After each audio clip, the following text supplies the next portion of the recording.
I think this term is going to be a bloodbath, frankly, for liberals, for Democrats, for institutionalists, and people who care about the court and its legitimacy.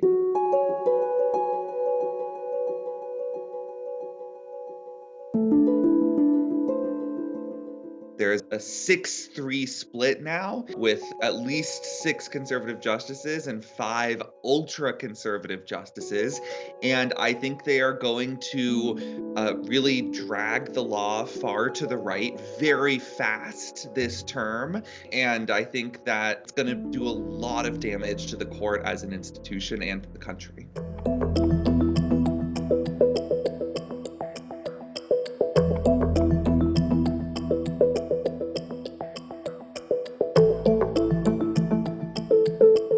The abortion case on the Supreme Court's docket is a challenge to Mississippi's 15-week ban. Mississippi has tried to ban abortion at 15 weeks.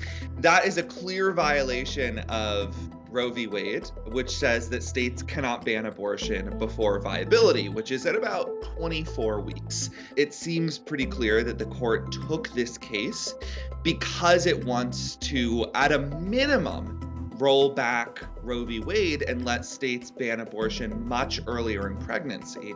Although I think that there's a very good chance that the court might overturn Roe v. Wade altogether and allow states to ban abortion outright starting at 0 weeks. Even if the court says, okay, we're drawing a new line here at 15 weeks, that is not a moderate decision.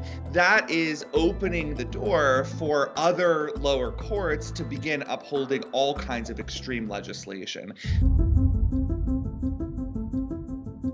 It is a challenge to New York's really strict limit on concealed carry. So in New York, it's almost impossible to get a permit to carry your gun out in public, to take it and conceal it and bring it out into the streets. You have to have a really, really good reason for it. And it has now been challenged. I think it's very likely that the conservative justices will use this case to say, actually, there's a right to keep and bear arms.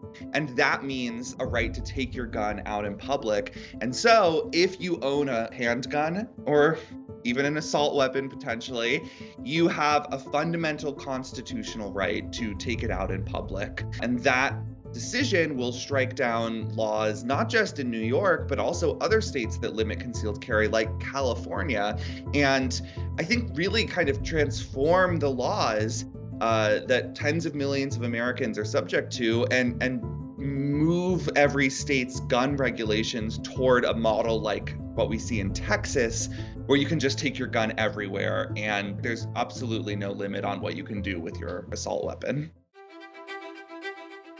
This case involves a program in Maine where about half of the counties don't actually have secondary public schools.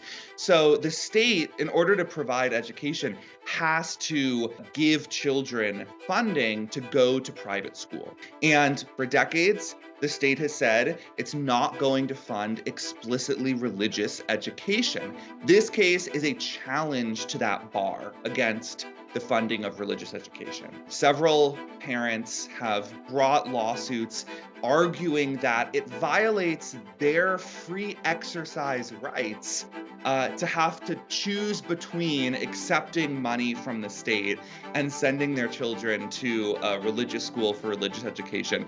And they argue that they have a right under the First Amendment's free exercise clause to take money from the state and use it to fund explicitly religious education.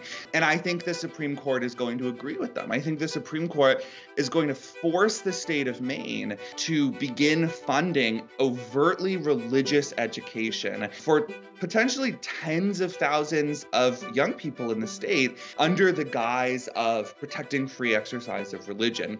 And I don't think the court will care at all about the many other residents of Maine, Jews, Muslims, atheists, Buddhists, who don't want their taxpayer dollars subsidizing a religion that they don't agree with.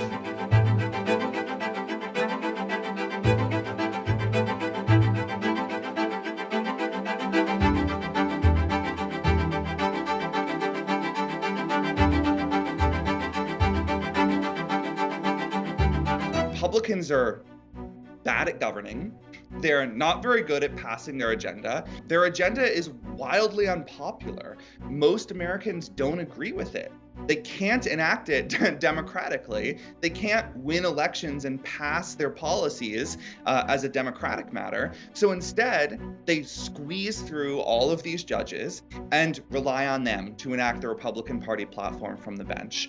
That's what we're seeing this term at the Supreme Court.